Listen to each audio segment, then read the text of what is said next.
Queridos, boa noite para todos nós. Mais uma vez a gente está junto aí para falar um pouquinho sobre psicanálise e hoje especialmente sobre a psicanálise infantil ou a psicanálise com crianças. É uma temática muito interessante porque é um divisor de águas. A perspectiva freudiana em relação à criança muda toda forma de observação, de relacionamento e de abordagem que historicamente caracterizava a abordagem infantil. Em Freud, a criança passa a ser vista como um sujeito, como uma pessoa que interage de uma forma muito natural com a vida. Apesar dela ser um infante, ou seja, que ele tem uma dificuldade de verbalizar seus sentimentos, seus pensamentos, mas ela é um indivíduo com as suas especificidades naturais de uma pessoa. Então, no desenvolvimento da teoria psicanalítica, a infância passa a ser fundamental, inclusive na própria formação da personalidade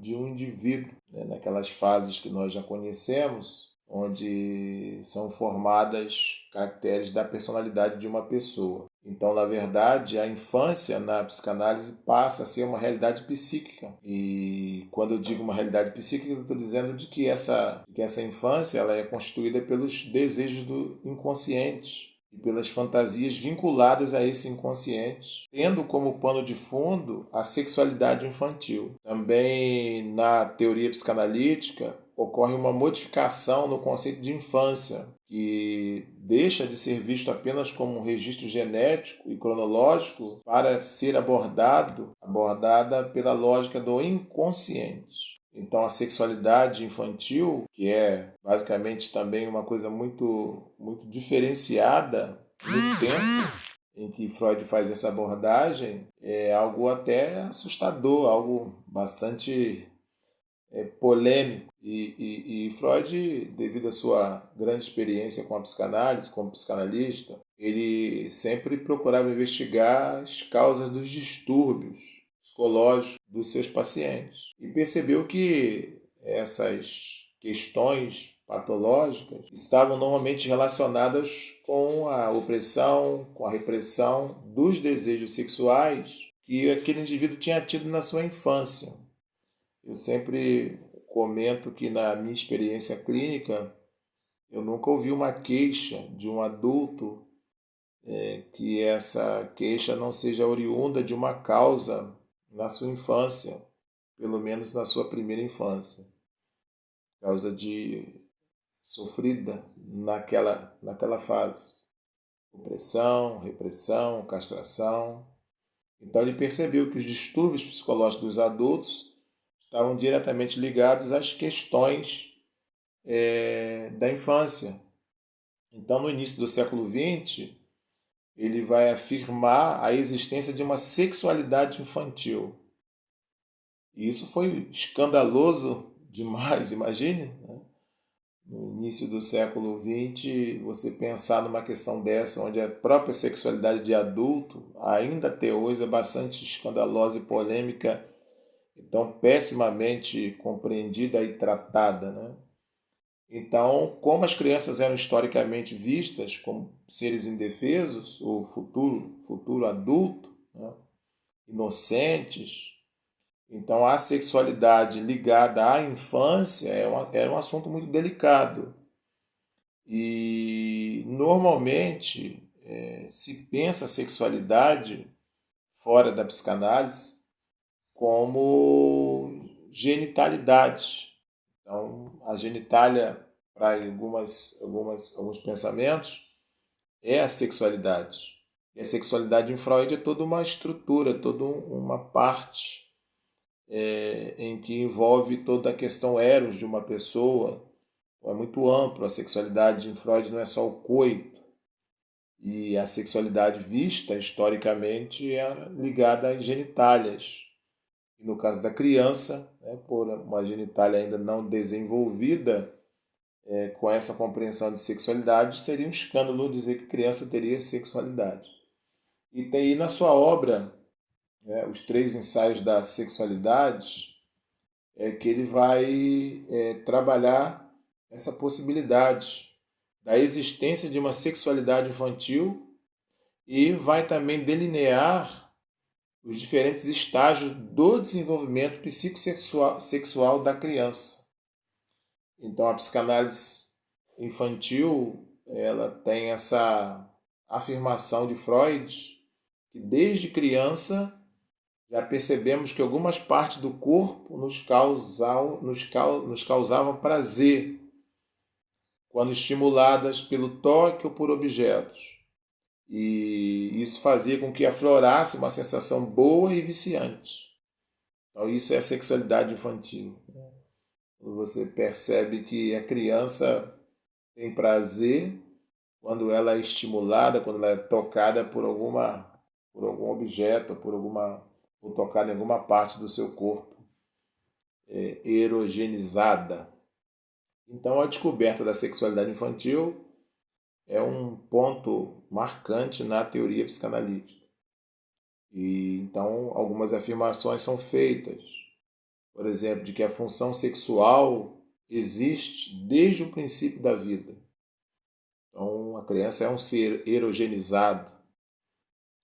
Depois a outra afirmação que pode ser feita e que foi confirmada à época é que as descobertas colocam a sexualidade no centro da vida psíquica. E é postulada a existência da sexualidade infantil. E os principais aspectos são, segundo Freud, né? A libido, que nesse caso é a energia dos instintos sexuais, e, evidentemente, o desenvolvimento sexual é longo e complexo, até que se chegue à sexualidade dita adulta. E então a questão passa muito por esses aspectos. Então, o efeito traumático está relacionado ao fato de que a criança, quando ela é confrontada passivamente com a sexualidade do adulto, ela então tem o trauma, porque o adulto tenta castrar, impedir, por não considerar que a criança ela é erogenizada. Então, esse choque, esse impedimento, esse interdito do adulto confrontando a criança na sua pulsão de, de desejo, de eros, gera o trauma. Então, o cuidado materno que é proporcionado a essa criança, essas manifestações que a criança busca, pelo menos, ou também no seio materno, na hora que a mãe vai passar lá a pomada, vai dar um banho, né? A criança então passa a ser introduzida no campo da sexualidade, nesse contato com a mãe, ou um substituto. Depois, em algum momento, a criança chupa o dedo, coloca um brinquedo na boca, e aí então se afirma que o corpo dessa criança, que o corpo desse bebê, ele é erogenizado. E aí a gente vai ter, né, na formação da personalidade, as fases: fase oral, fase fálica, fase da genitália. Então a criança sendo erogenizada. Então é uma revolução essa descoberta freudiana. E a sua obra Os Três Ensaios sobre a Teoria da Sexualidade vem reafirmar essa perspectiva. E aí Freud vai colocar em xeque todas as concepções moralizantes sobre a atividade sexual da criança. Desse modo, então, Freud apresenta ao mundo uma nova criança, uma criança dotada de uma sexualidade perverso, porque nesse caso a perversão é uma sexualidade sem uso da genitália, e com o conceito de pulsão, Freud vai mostrar então que o corpo da criança é um corpo pulsional, ou seja, é um corpo de desejo. E por isso que nessa obra, Os Três Ensaios sobre a Teoria da Sexualidade, Freud ressalta as características da sexualidade infantil. Então a criança, por ser um perverso, com pulsões parciais que emanam das zonas erógenas, que acaba, né, por constituir e apoiar as funções vitais, ou seja, a sexualidade infantil é pré-genital, ela é oral e ela é anal. E as pulsões tendem, então, isoladamente, a uma satisfação autoerótica. Ou seja, tudo que a criança faz, tudo que a criança toca com a boca, com as mãos, na verdade, é a resposta de uma busca pulsional que provoca uma satisfação autoerótica. É como se a criança se satisfizesse. Então, o uso do próprio corpo da criança como objeto de satisfação, por exemplo, sugar o polegar, chupar o dedo, né? É derivado é derivado da impossibilidade da criança dominar o mundo externo. Então, isso confere à sexualidade infantil uma qualidade de autossuficiência.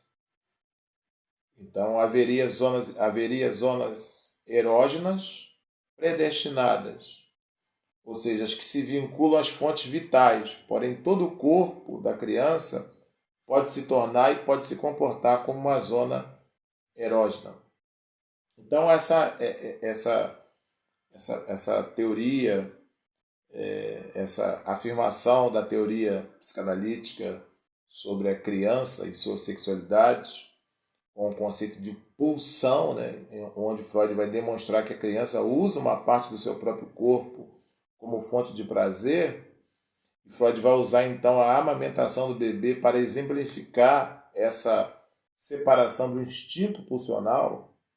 Então, se em termos instintivos a sucção do peito tem por finalidade a obtenção do alimento, a pulsão, apesar de se apoiar na função nutritiva, na necessidade de se alimentar, dela se afasta, na medida em que essa pulsão visa o prazer que foi experimentado pela excitação dos lábios e da língua da criança, no contato com o peito no momento da primeira amamentação. Então, sempre a gente ouve algumas canções, marchinha de carnaval, mamãe eu quero mamar, me dá chupeta. Ou seja, essa relação da comida com o prazer. A gente tem termos usados para a sexualidade adulta, né? Eu vou te comer, você vai me comer. Na verdade, é uma fusão da necessidade nutritiva com a satisfação pulsional erogenizada do corpo da criança. Essa relação entre comida, necessidade nutritiva e satisfação pulsional é uma percepção que exemplifica muito para Freud a sexualidade infantil. Claro que vai haver uma distância, né, entre a satisfação almejada e a satisfação alcançada. E é exatamente essa distância que vai marcar o sujeito, seja o indivíduo, em sua eterna busca por um suposto objeto para alcançar essa satisfação almejada. Então, nunca se consegue alcançar a satisfação plena, almejada. Há uma distância muito grande entre uma coisa e outra. Então, a partir dessas concepções teóricas, o que seria essa criança da psicanálise? Como se constitui essa criança da psicanálise? É possível uma psicanálise com crianças? São perguntas contemporâneas que urgem.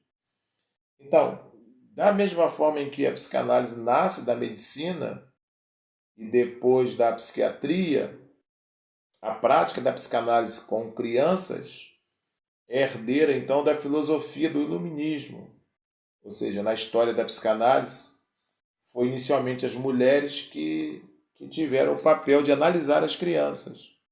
Por que isso? Porque na época não era permitido que as mulheres ingressassem na universidade, se desenvolvessem, seguissem uma carreira. E a atribuição de cuidar das crianças era muito mais uma atribuição feminina do que uma atribuição masculina, já que os homens cabia aos homens o trabalho externo. E quando a mulher realmente adquiria uma maturidade, ela se casava e ela ia ser, então, professora. Então, basicamente, o trabalho das mulheres estava sempre vinculado às crianças. E aí, a gente até tem na história da psicanálise as mulheres, primeiras mulheres que iniciaram aí a psicanálise por serem professoras, né? Então, esse ambiente de trabalho foi logo o primeiro campo de aplicação da teoria psicanalítica em relação às crianças. E depois também se desenvolve, através da própria pedagogia, uma prática clínica com as crianças. Mas o que vai caracterizar aí a psicanálise com criança na experiência freudiana é o caso do pequeno Hans, do menino que tinha medo de cavalo. E ele não podia se livrar do seu pai, e ele então substitui o pai por esse animal. Né? Tudo que ele tem a fazer é livrar dessa presença desse pai. E o pequeno Hans, então, ele não saía de casa para não encontrar qualquer cavalo. Então, toda a ansiedade sentida nas fobias de animais era, portanto, uma reação afetiva por parte do ego ao perigo, né? O perigo provavelmente de castração. Então, esse caso do pequeno Hans foi publicado por Freud em 1909. Podemos dizer que esse é o marco aí da análise com crianças. É o primeiro caso. Né?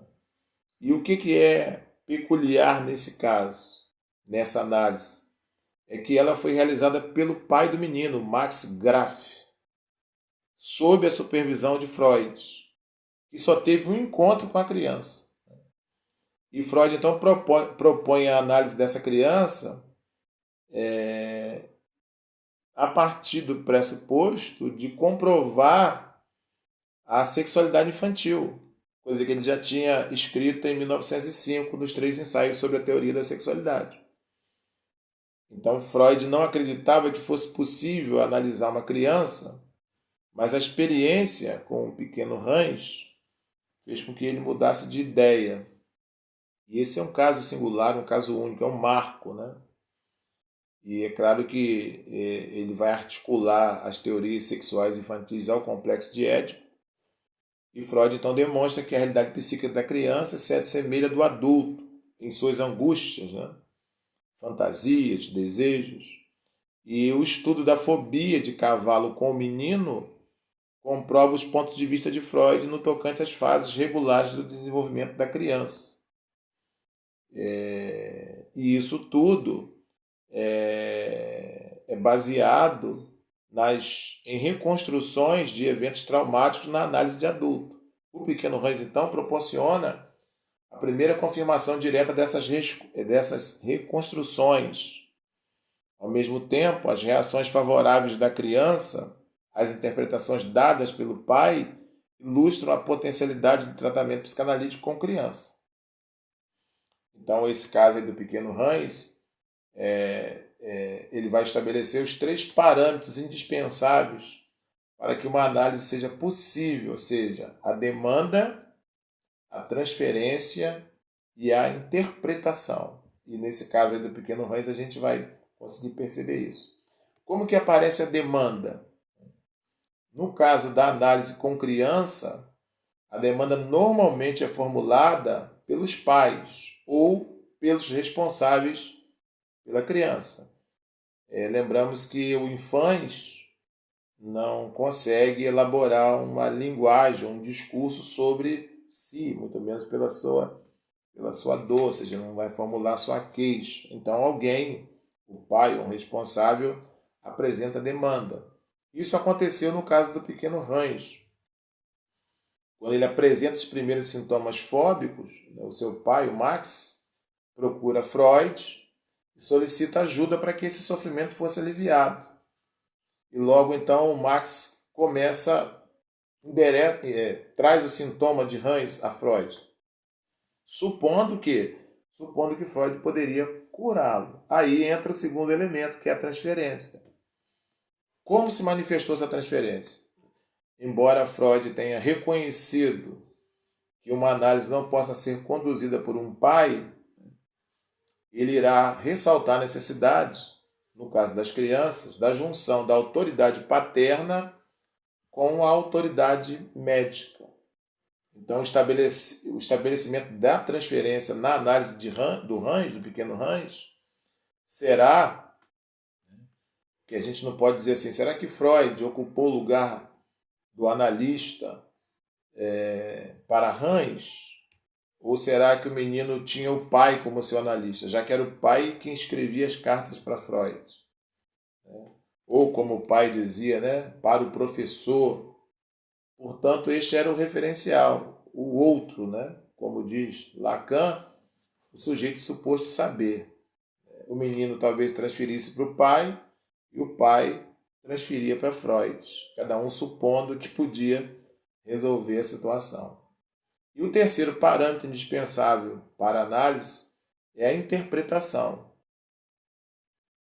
E Freud então vai demonstrar que interpretar a fobia de cavalos como o medo da retaliação paterna por causa dos desejos eróticos pela mãe, possibilitou a cura da neurose. Apesar de Freud ter estabelecido a partir desse caso as bases teóricas para análise com criança, isso vai se desenvolver ao longo do tempo. Faltava ainda, nessa perspectiva da psicanálise infantil, da análise infantil, na clínica com as crianças, a descoberta do brinquedo, né?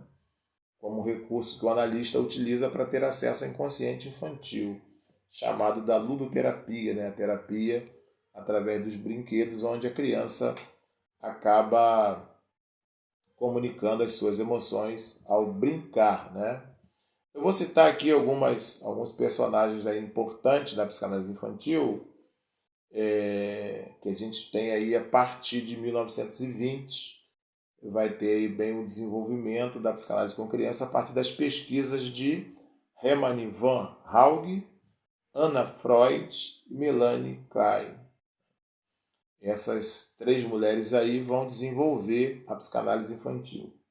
A Hermann Hauge, uma psicanalista que vai desenvolver essa psicanálise infantil, ela vai dizer o seguinte: ao situarmos a importância da brincadeira infantil na teoria psicanalítica, isso é uma ação que, se é devida, deve ser atribuída a Hermann. Então, é a primeira psicanalista de crianças. Em 1919, 1920, ela era uma professora primária que nasceu em Viena. Depois ela vai para a Universidade de Viena, mas continua sendo professora. E aos 33 anos ela inicia uma análise com Isidor Sader e então torna-se membro da Sociedade Psicológica das Quartas-Feiras. Então ela tem um lugar de destaque exatamente por ser a pioneira da psicanálise com crianças. E o que ela fazia? Ela visitava as crianças nas suas casas, observava as crianças, enquanto as crianças participavam das suas atividades lúdicas, né? E na análise com criança utilizava jogos e desenhos, afirmando sempre que com esse material as crianças elaboravam situações difíceis e traumáticas. Em seu método, a interpretação do material inconsciente combinava-se com a influência pedagógica direta. Então a gente tem a brincadeira como uma forma da criança comunicar as suas emoções. Então a gente tem aí essa primeira mulher aí com essa participação fundamental para a psicanálise infantil. Depois Anna Freud. O que Anna Freud propunha? Né? Ela, na verdade, questionava as teorias antigas, que se baseavam em quê? Na noção de que o desenvolvimento saudável de uma criança dependia de uma rígida disciplina. Até hoje, né, se acredita que tem que disciplinar a criança.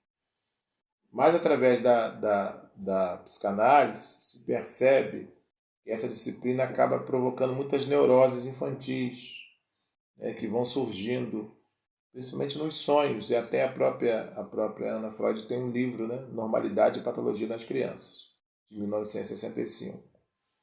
Ela vai questionar essa metodologia. Ela nasceu em 1895 em Viena, é a sexta filha de Freud, né? E ela, na verdade, é uma das fundamentais aí, figura da psicanálise infantil. Ana Freud, também atuando com crianças como professora, né? E aí todo o seu trabalho acadêmico também parte desse ponto da criança. A mesma perspectiva, né? Ela vai observar que alguns tipos de brinquedos eram mais utilizados nas diferentes etapas do desenvolvimento. E aplicando o conceito psicanalítico a essas observações, forneceu uma orientação prática às professoras. E em relação ao tratamento psicanalítico, Ana Freud levantou algumas questões, diferenciando a análise de criança da de adulto. Segundo Ana Freud, havia uma impossibilidade de se estabelecer uma relação puramente analítica com uma criança, em função de sua imaturidade e dependência do meio, né? Ou seja, a criança não tem consciência de sua doença, nem acha que tem um problema para ser resolvido. Normalmente são os pais que estão preocupados ou angustiados diante de suas dificuldades. Então, quem vai trabalhar com psicanálise infantil, provavelmente, obrigatoriamente, precisará ouvir os pais, né? E nesse sentido, a falta para a criança o elemento fundamental para a entrada de um paciente em análise, que é o mal-estar em relação aos seus